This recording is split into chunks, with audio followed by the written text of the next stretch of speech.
Jangan lagi debat tentang pasal demi pasal. Semua sudah diteken, jangan lagi melihat ke belakang. Sumpah, gua kecewa berat dengan kata-katanya Bung Bosman Mardigu. Maksud gua, masa iya bro di level lu Bung Bosman sepolos itu gitu loh. Masa iya nggak melihat bahwa tadi gua bilang ya, sebuah undang-undang yang baik, yang itu diniatkan dengan niat baik untuk menjamin kesejahteraan rakyat banyak, harus melewati proses yang memenuhi kaidah-kaidah good governance, ketatalaksanaan pemerintahan yang baik. Itu ya. Di situ paling tidak ada dua prinsip yang harus dipenuhi dalam lawmaking proses. Yang pertama adalah prinsip transparansi. Gue kagum banget sama Bosman Mardigu ya. Gue ikutin banget gimana alur berpikir, gagasan-gagasan dan juga kritik-kritik tajamnya. Lewat apa? Lewat video, beberapa tulisan dan juga bukunya. Misalnya ya, kalau lu ingat gue pernah bikin podcast khusus nyorotin gimana Mardigu ngomongin tentang undang-undang atau rancangan undang-undang tepatnya haluan ideologi Pancasila. Yang gue sependapat banget sama poin-poinnya. Juga gue pernah ngebedah bukunya Mardigu ya, bisnis nggak seanjing-anjing itu kawan. Yang juga dikaitkan dengan politik nggak seanjing-anjing itu kawan ya. Menyoroti tentang ya awalnya anak-anak milenial di ring satu kekuasaan, kemudian juga menyoroti pembantu-pembantu presiden nih. Para menteri yang seolah nggak tahu diri nih, udah dikritik sama presiden, tetap aja ya performansinya nggak begitu bagus. Nah sampai 2 hari yang lalu ya, gue nemuin satu video yang bikin gue melongo. Karena ketika nonton video itu, gue nggak ngerasa menemukan Bung Mardigu, Bung Bosman yang gue kenal gitu loh. Yang gue kenal, bukan kenal langsung ya, gue kenal lewat video-video sebelumnya. Gue ngerasa kayak apa ya, ngelihat orang lain gitu. Sampai video itu gue tonton berkali-kali loh bro, swear ya. Gue pengen mastiin bahwa gue gak salah nangkep dan gue gak salah ngasih komentar gitu. Akhirnya gue from emang itu yang gue denger. Nah sampai gue nanya ini Mardigu yang mana ya? Supaya lo nggak confuse, video yang gue maksud itu judulnya adalah Omnibus Law, sebuah pedang tajam, pakai tanda seru 3 ya. Tapi kalau hanya buat ngupas mangga, awas aja. Nah itu tanda seru juga 3. Nah, gue pengen ngulas ini, gue akan coba share beberapa poin yang menurut gue offside. Bahkan ada beberapa yang offside banget. Kalau kita lihat di sini, Bung Mardigu ya di video ini, itu ngupas Undang-Undang Omnibus Law, RUU Cipta Kerja yang sudah disahkan di sidang paripurna DPR.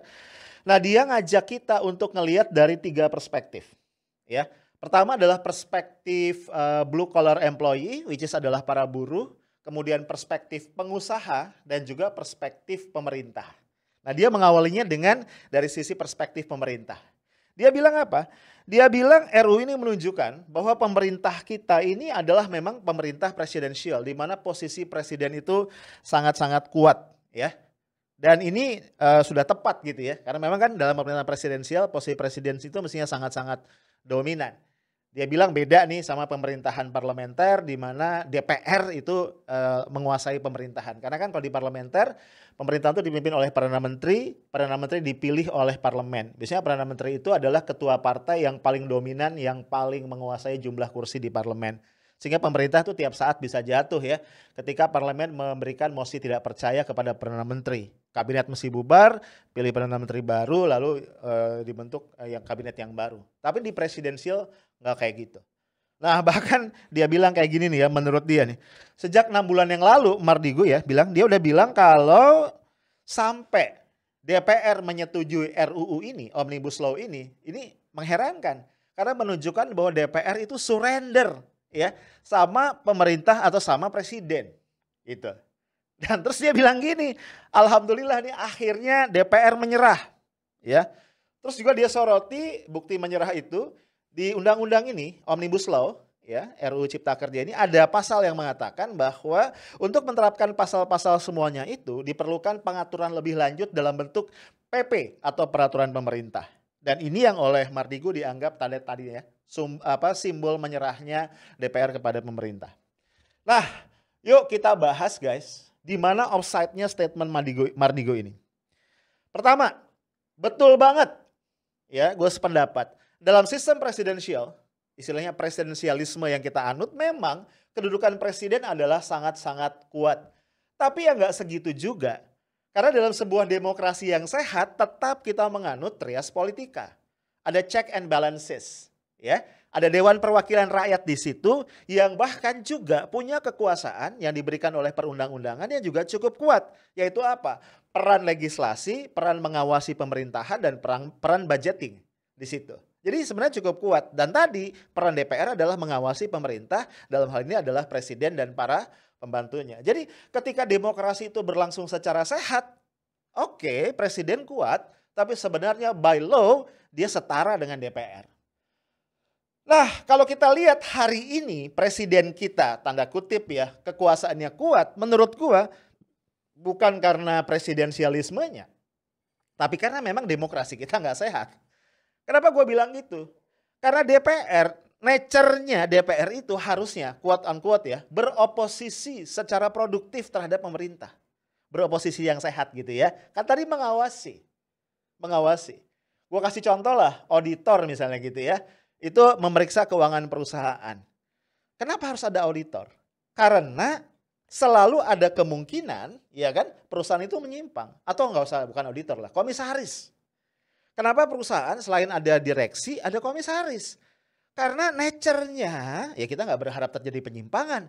Tapi nature-nya eksekutif perusahaan, which is adalah direksi dengan jajaran di bawahnya, ada kemungkinan menyimpang, menyalahi kehendak atau arahan dari siapa? Shareholders. Makanya ada perwakilan shareholders, yaitu para komisaris. Nah, nature-nya DPR itu di sebuah negara demokrasi, tanda kutip ya, posisinya beroposisi terhadap pemerintah. Tapi oposisi yang konstruktif tentunya. Nah sekarang dalam kondisi hari ini, ketika partai yang mengendorse atau mendukung presiden dan partai yang menguasai DPR sama, dan bahkan hampir seluruh partai di DPR bergabung dalam koalisi pendukung pemerintah, apa yang bisa diharapkan? Ya wajar aja presiden sangat kuat. Terlebih lagi ya, punten nih, kabinet yang dibentuk ini diakui oleh Pak Presiden sendiri. Yang setelah membentuk kabinet kan dia mengatakan permohonan maaf karena tidak semua pihak yang mendukungnya itu bisa mendapatkan jatah kursi di kabinet. Itu pernyataan dari beliau. Jadi kabinet yang ada ini faktually adalah kabinet bagi-bagi kekuasaan. Mengakomodir kekuatan-kekuatan pendukung Pak Jokowi ketika running untuk jadi presiden, termasuk mengakomodir kekuatan-kekuatan politik yang ada di Dewan Perwakilan Rakyat. That's why kedudukan presiden tanda kutip kuat. Ya bukan karena presidensialismenya. Yang gua agak heran, masa iya Bung Mardigu, ya level beliau nih, mengeluarkan statement yang sepermukaan itu. Masa iya nggak ngerti dinamika ketatanegaraan kita. Ya, dasolennya kayak apa, dasolen itu idealnya, dan dasainnya kayak apa. Ini gua agak surprise ya, karena menurut gua nih Bung Mardigu ini kan bukan orang awam kategorinya. Nah, kemudian tadi Bung Mardigu mengatakan salah satu bukti kuatnya pemerintah CQ presiden adalah adanya ketentuan di RUU Omnibus Law yang mengatakan bahwa untuk melaksanakan pasal-pasal yang ada itu perlu dibuat pengaturan dalam bentuk peraturan pemerintah, PP. Ini gue bingung. Masa iya Bung Mardigu nggak paham ya sedikit banyak tentang tata urutan perundang-undangan. Guys, ini nggak istimewa, ini nggak spesial terkait dengan RUU Omnibus Law. Undang-undang apapun yang dikeluarkan oleh pemerintah bersama DPR RI, ingat ya undang-undang itu joint product ya antara pemerintah dengan Dewan. RUU-nya bisa diusulkan oleh pemerintah, bisa juga bersumber dari hak inisiatif Dewan Perwakilan Rakyat. Ya guys, nah undang-undang apapun yang disahkan oleh DPR RI kemudian diundangkan oleh pemerintah, itu harus dibuat peraturan turunannya untuk bisa dilaksanakan. Ya, juklak dan juknisnya itu harus ada. Dalam bentuk apa? Peraturan pemerintah, kemudian mungkin peraturan menteri di bawahnya, lalu ada peraturan dirjen dan seterusnya ke bawah. Sesuai dengan tata urutan perundang-undangan yang berlaku. Jadi nothing special with that. Kalau itu diterjemahkan sebagai simbol dari kuatnya posisi pemerintah, posisi presiden, menurut gua Bung Mardigu lebay. Sorry ya, no offense. Kemudian Bung Mardigu juga mengatakan nih ya, bisa disahkannya ya, pemerintah bisa meminta, bukan meminta ya, DPR itu bisa dibuat, bukan dibuat juga ntar tersinggung lagi, DPR itu bisa mensahkan ini gitu ya. Ini kan undang-undang diusulkan pemerintah. Itu menunjukkan bahwa pemerintah kita di bawah Pak Jokowi itu very strong secara politik. Ya, menurut gua ini statement yang apa ya, ceroboh dan again lebay. Kenapa? Kalau kita belajar teorinya nih, strong tidak strongnya sebuah pemerintah, sebuah pemerintahan, ya, itu ditentukan sekali oleh apa? Oleh sejauh mana dia mendapatkan legitimasi dari rakyat. Jadi pemerintah yang legitimate gitu ya, itu akan strong. Pemerintah yang kurang legitimasinya ya akan lemah. Kira-kira teorinya gampangnya kayak gitu. Nah, inilah salah satu alasan, inilah salah satu dasar filosofis mengapa kita bersepakat memilih jalan demokrasi. Karena compare tuh bentuk-bentuk yang lain ya, demokrasi ya, misalnya kalau kita pilih bentuk-bentuk otoritarianisme misalnya ya, atau yang mungkin juga kerajaan atau apapun itulah ya. Nah, demokrasi itu adalah bentuk pemerintahan, guys, yang paling mampu untuk apa? Untuk menghimpun legitimasi dari masyarakat, dari rakyat, dari publik, sehingga terbentuk sebuah pemerintahan yang kuat. Nah, teorinya itu membridging hubungan langsung antara demokrasi dengan representativeness. Jadi sebuah pemerintahan yang terpilih lewat jalan demokrasi, yang means-nya, alatnya adalah pemilu, adalah pemerintahan yang bukan cuma legitimate tapi juga menjadi representasi dari kehendak rakyat. Ya, pemerintahan dari rakyat, oleh rakyat, dan juga tentunya harus untuk rakyat. Nah, cuma kan berkali-kali ya dalam berbagai video gue cerita tentang adanya masalah yang namanya apa? Agency problem, permasalahan keagenan. Karena apa? Demokrasi kita itu demokrasi perwakilan. Factually, masyarakat secara formal hanya ikut serta di dalam konteks bernegara itu dalam waktu-waktu tertentu, intermittent. Ketika apa? Ada pemilu, baik pemilu legislatif maupun pilpres dan juga pilkada. Atau mungkin kalau di desa-desa ditambah dengan pemilihan kepala desa. Gitu kan? Disitulah rakyat itu memilih. Tapi begitu dia memilih pemimpinnya, dia memilih wakil-wakilnya, selesai. Tidak pernah ada jaminan bahwa orang-orang ini ya yang dipilih ini kemudian akan benar-benar merepresentasikan kepentingan mereka. Nah, disinilah kita lihat kemudian formally kita memilih jalan demokrasi, tapi actually ini diakui sendiri loh oleh Bung Mardigu ya. Actually negara ini dikuasai oleh oligarki. Bahkan somehow oleh plutokrasi. Plutokrat ya. Oligarki itu adalah sebuah sistem pemerintahan ya, sebuah sistem bernegara, gampangnya begitu, di mana negara itu keputusan-keputusan strategisnya ditentukan oleh sekelompok kecil orang yang kita sebut sebagai para oligark, susah ngomongnya, para oligark gitu loh. Ini oligarki, dan diakui langsung juga oleh Bung Mardigu. Bahkan sama saya katakan tadi, dan Mardigu juga bilang begitu di video terakhirnya yang gua tonton beberapa menit sebelum gua tag video ini. Somehow bisa jadi plutokrasi, gitu loh. Ya, plutokrasi ini kalau negara dikuasai oleh sekelompok orang kaya yang berduit. Nah, dalam faktanya oligarki dan plutokrasi itu irisannya gede banget. Nah, sehingga apa? Sehingga presiden menurut gua, siapapun ya, ini nggak harus Pak Jokowi ya, ini nothing personal. Presiden siapapun dia, ketika dia adalah buah dari sebuah sistem oligarki, justru kedudukannya very weak, bukan very strong. Kenapa? Karena dia harus meniti gelombang pinter-pinter nih. Dia harus memuaskan apa? Keinginan, interest, ya kan? Dari para oligark atau dari para plutokrat. Kalau enggak, jatuh dia kehilangan dukungan. Ya. Yang namanya para oligark, para plutokrat ini dengan segala resources yang mereka punya bisa bikin macam-macam untuk menggoyahkan kedudukan pemerintah. Nah, dalam situasi seperti ini ya rakyat sebagai pemilik kedaulatan, kalau dalam teori agensi itu rakyat ini adalah prinsipal, itu akan kehilangan akses. Dia nggak bisa reach out pemerintah, dia nggak bisa reach out wakil-wakilnya gitu loh. Nah, dalam konteks inilah kemudian kita lihat kenapa terjadi demo, terjadi civil disobedience, terjadi macam-macam dalam konteks Omnibus Law, rancangan undang-undang cipta kerja. Karena rakyat kecewa, ya terlepas kita boleh bilang, ah lu salah paham, nggak masalah, itu not the problem, it's not the point. Poinnya adalah rakyat merasa kecewa. Bisa karena substance-nya, bisa karena proses pengundangannya, bisa karena kedua-duanya. Ketika mereka kecewa, mereka nggak bisa bicara sama siapapun. Karena ada tembok pemisah gitu ya, antara mereka sebagai prinsipal dengan pemerintah dan anggota dewan sebagai agentnya. Jadi kalau dikatakan, ya pemerintahan, mohon maaf ya, Pak Jokowi very strong secara politik ditunjukkan dengan bisa golnya RUU Omnibus Law menjadi undang-undang, menurut gua lebay bro, offside. Ya kan, mohon maaf ya Bung Mardigul sendiri yang bilang negara ini dikuasai oleh para oligarki. Ya beberapa pakar bahkan dengan agak sinis mengatakan ketika satu undang-undang diperjuangkan agar ketok palu di DPR, itu kita bisa menduga dari sekian oligark yang menguasai oligarki kita, ini undang-undang pesanan dari oligark yang mana. Dan gua rasa hal yang sama berlaku untuk RUU Omnibus Law.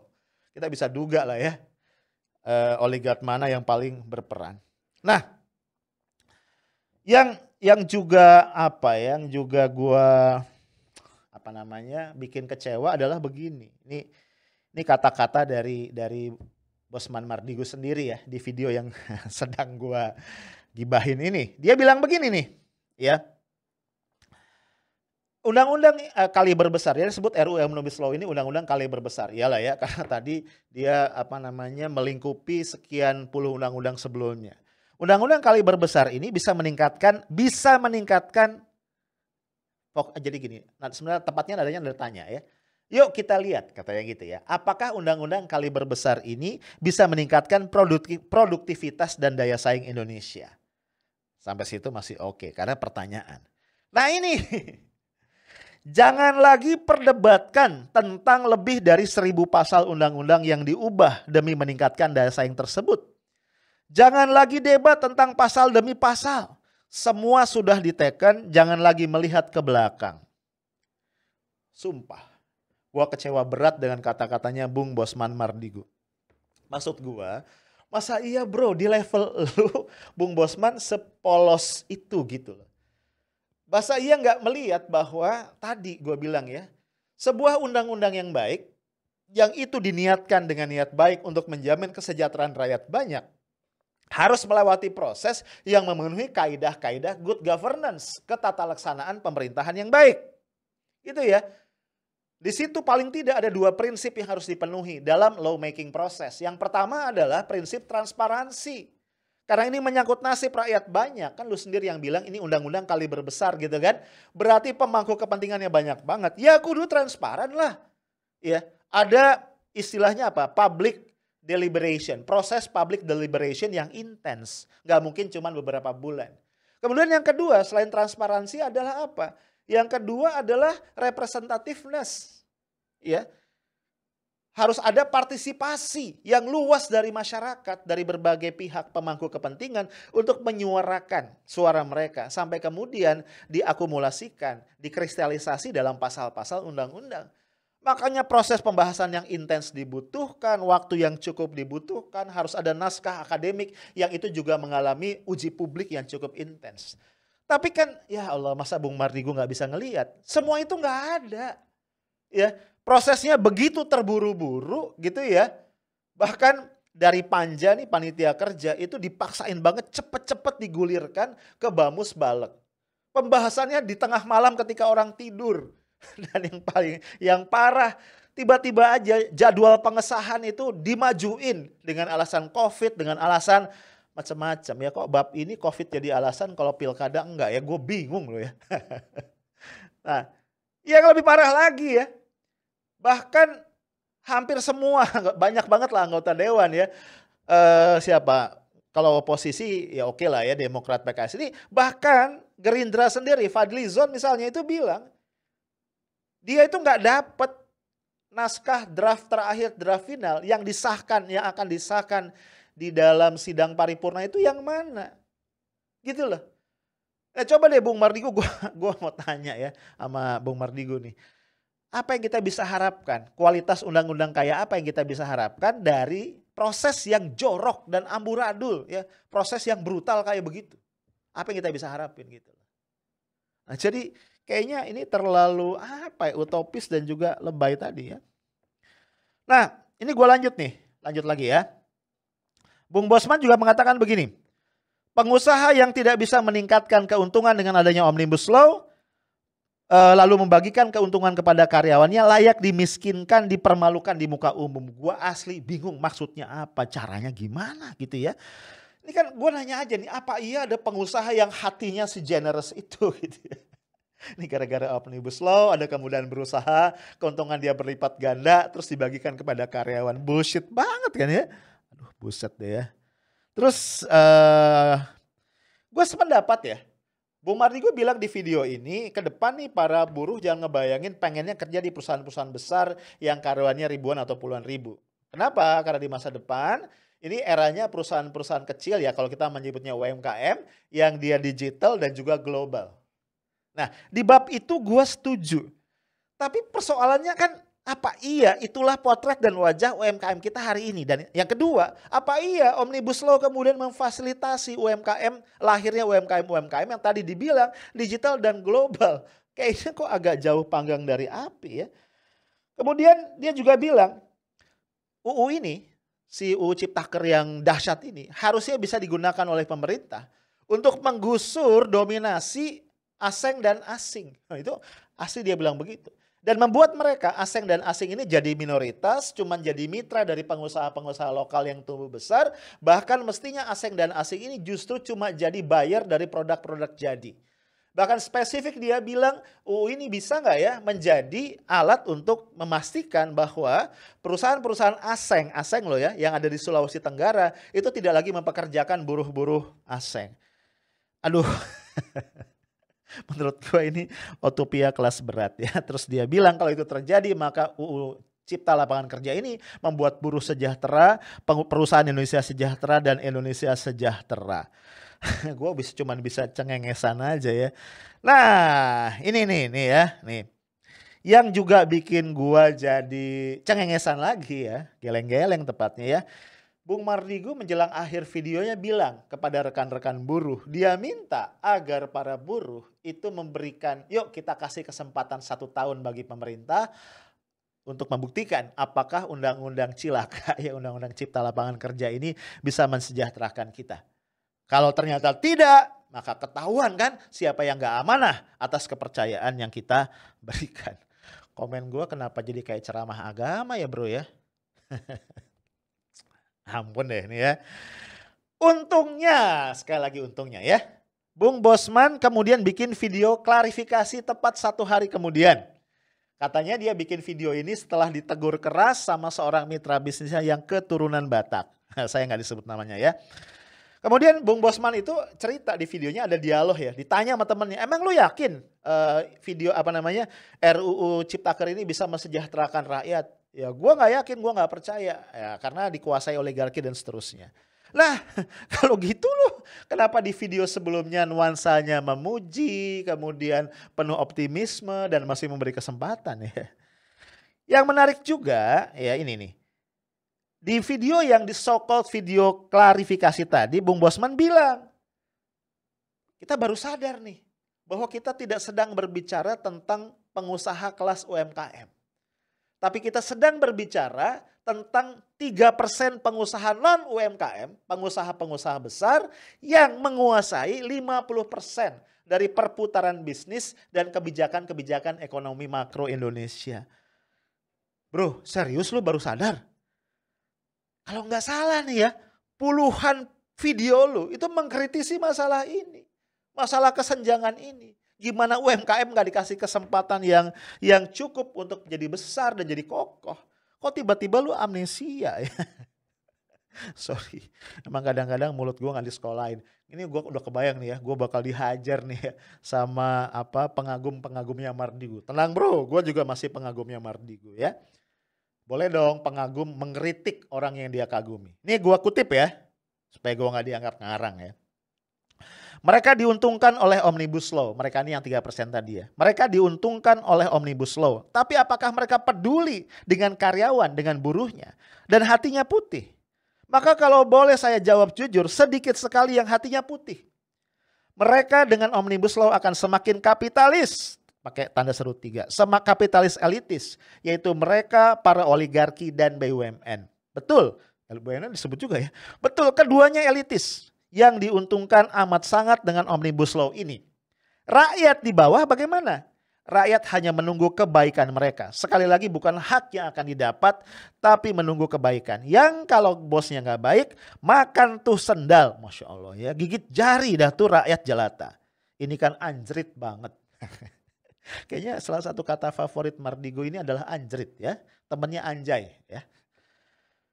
Baru deh dia bilang habis itu, Omnibus Law lahir gara-gara para pejabat kita itu terpesona sama berandanya nih, sama teras depannya Tiongkok ya, yang mereka itu menggenjot productivity dengan apa? Menekan harga buruh supaya murah, itu yang pertama, lalu mempromosikan atau menggunakan land reform, di mana begitu negara atau ya pihak yang berwenang butuh tanah itu harus diserahkan, dan rakyat akan kehilangan haknya atau sedikit sekali haknya. Terus Mardigo juga bilang Omnibus Law tidak akan meningkatkan kesejahteraan rakyat karena apa? Karena tadi menyebabkan ada tangan besi di situ yang ujungnya ingin meningkatkan GDP dan untuk itu buruh harus murah. Padahal meningkatnya GDP tidak serta-merta meningkatkan kesejahteraan.